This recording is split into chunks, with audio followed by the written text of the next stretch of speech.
All right, welcome to this explainer. Today we're going to dive into something pretty extraordinary, a modern messianic claim that's built on what it says is a hidden language of numbers. We're going to neutrally break down this belief system, known as the AEC model, looking at its core claims and the evidence it puts forward. Everything you'll see is based directly on the source material, so yeah, let's get into it. So here's the plan. We'll start with the basics, this idea of a universe of code. Then we'll see how that's applied to what's called the language of God. From there, we'll get into the central messianic claim itself, look at some signs in time and images, explain the full AEC model, and wrap up by asking the big question: is it all just coincidence, or is it divine design? It's a journey for sure. Okay, Section 1, a universe of code. Now, the whole belief system we're exploring today, it's really built on a single kind of mind-bending idea, that our reality is in fact a code. It suggests that there's this hidden layer of meaning buried in our own language, just waiting there to be found. And that leads us to the central question that really frames this whole thing. Could our reality actually be a hidden code? The source material we're drawing from treats it exactly like that, like a giant puzzle. It argues that clues aren't in some far-off place, but they're hidden in plain sight. In our names, our words, even in the very letters of the alphabet. So, if reality is a puzzle, how do you solve it? Well, the key, according to this model, is something called gematria. This is an ancient mystical practice, and it's pretty straightforward at its core. You assign numerical values to letters.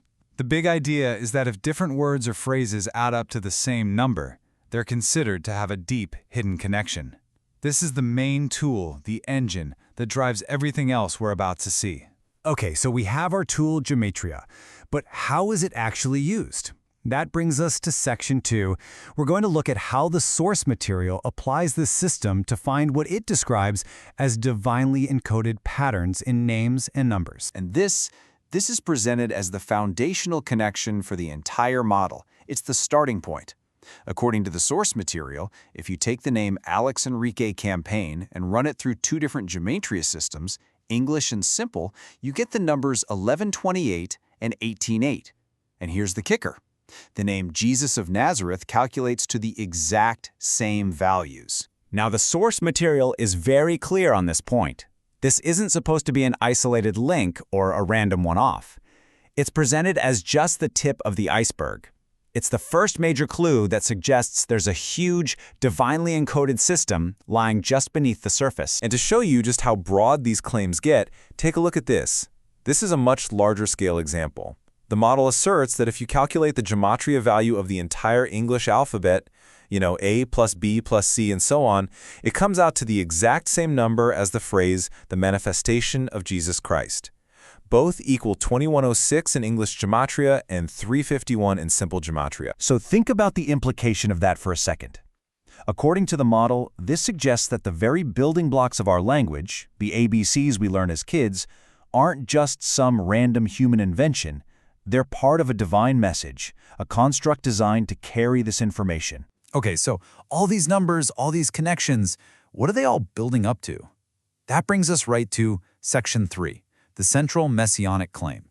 This is the core assertion that all this evidence is meant to support. And here it is, in a direct quote from the source material. No ambiguity at all. For all humanity, Alex E. Campaign reincarnated into Jesus Christ.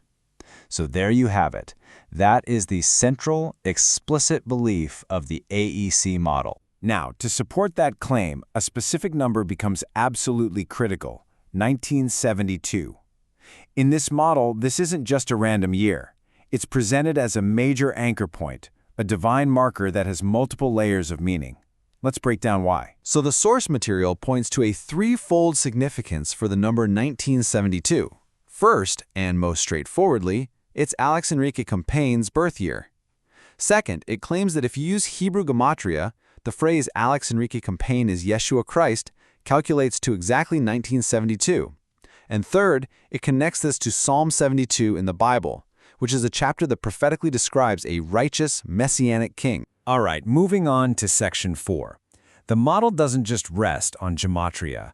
It expands its evidence to include what it calls signs in time and image, So we're talking about more than just numbers here. We're getting into historical events and even visual analysis. So let's look at the timeline around 1972. The model points to what it considers a pretty incredible synchronicity. Alex Enrique Campaign is born on May 5th. Just a month later, you have Explo 72, which was this massive event for the Jesus movement. And 1972 as a whole was really the peak of that movement in the United States. A huge spiritual revival that was intensely focused on the idea that Christ returned was imminent. The evidence presented also moves into the visual realm, making a really striking claim. It presents a comparison between the face on the Shroud of Turin and a photograph of Alexei Campaign. And the argument here isn't just, oh, they kind of look alike. The claim is that key features, the oblong face, the long nose, the brow ridge, the mouth, the cheekbones, are structurally congruent. It's as if they were built from the same ancient template, now reflected in a modern echo. Okay, so we've seen a lot of different pieces, right? Numbers, historical timing, facial comparisons. So how does it all fit together? That brings us to Section 5, where we'll look at the AEC model itself. This is the grand theory that tries to unify science and theology and tie all these disparate threads into one single framework. All right, let's break down how this AEC model is structured step by step. Step 1 is the foundation. The idea that all of reality is actually a single universal field of consciousness, one I am present. Step 2 is the mechanism. It interprets quantum mechanics, things like entanglement, as the science that describes how this field is all interconnected. Step 3 is the decoder. Gematria is presented as the sacred math, the language we can use to read this divine system. And that leads to Step 4, the nexus. Alex Enrique Campaign is identified as the central interface, the physical manifestation of this source God in the world. And this brings us to our final section, which really gets to the heart of the matter. The model itself frames all of its evidence around one fundamental question of interpretation. Are we looking at an incredible series of coincidences, or is it actual divine design? What are the odds of all this happening by chance? To try and answer that, the source material makes its own argument using probability. Now, it's really important to understand that these are illustrative, symbolic numbers, not hard and fast scientific calculations. They're used to make a point. The idea is that the probability of a specific theological claim, matching linguistic structures and specific numerological results all lining up by sheer random chance is, in their view, just impossibly small. You can see the combined symbolic probability they suggest is 1 in 10 to the 60th power. And this quote from the source material really hammers that point home. The probability of such specific numerical equivalences arising by chance under standard numerological systems is infinitesimally small. Basically, the core argument is that there are just too many specific connections for it all to be a fluke. And so this leads to the model's ultimate conclusion.